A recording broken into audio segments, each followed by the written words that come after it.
ప్రభు పేరట మీ అందరికీ శుభాభివందనములు. ఈరోజు దేవుని వాక్యము. విశ్వాసము లేకుండా దేవునికి ఇష్టుడై ఉండుట అసాధ్యము.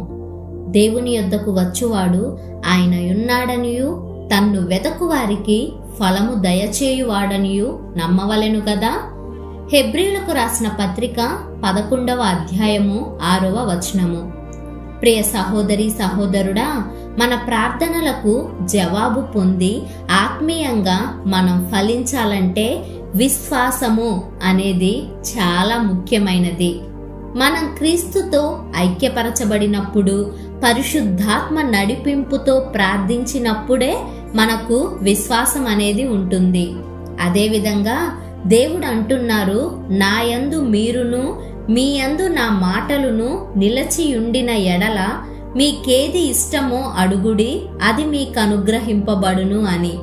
అంటే మనం పాపం నుండి కడగబడి దేవునికి ఇష్టలుగా జీవించాలి.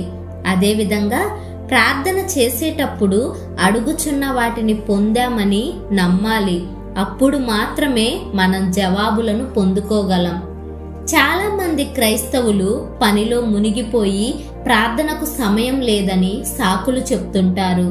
ప్రార్థనలో గడపవలసినంత సమయం గడపకుండా నిర్లక్ష్యంగా ఉంటారు. ప్రార్థనకు సమయం ఇవ్వకుండా మనలో విశ్వాసం ఎలా కలుగుతుంది? విశ్వాసం లేకుండా మనం దేవుణ్ణి అడిగినప్పుడు మనం దేవుని నుండి ఎలా జవాబు పొందుకోగలుగుతాం? ఒక్కసారి మనల్ని మనం ప్రశ్నించుకుందాం.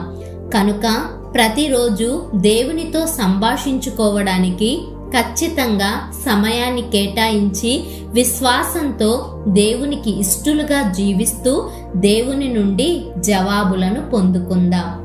ప్రార్థన.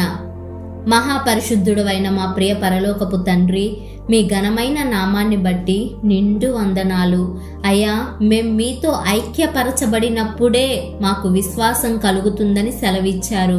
కనుక ప్రతిరోజు నీతో సహవాసం కలిగి జీవిస్తూ నీ చిత్తానుసారంగా ప్రార్థిస్తూ మీరిచ్చే శ్రేష్టమైన ఫలాలను పొందుకోవడానికి మాకు శక్తిని, అట్టి విశ్వాసాన్ని దయచేయుమని యేసు అను శక్తి కలిగిన నామమున ప్రార్థిస్తున్నాము తండ్రి. ఆమేన్.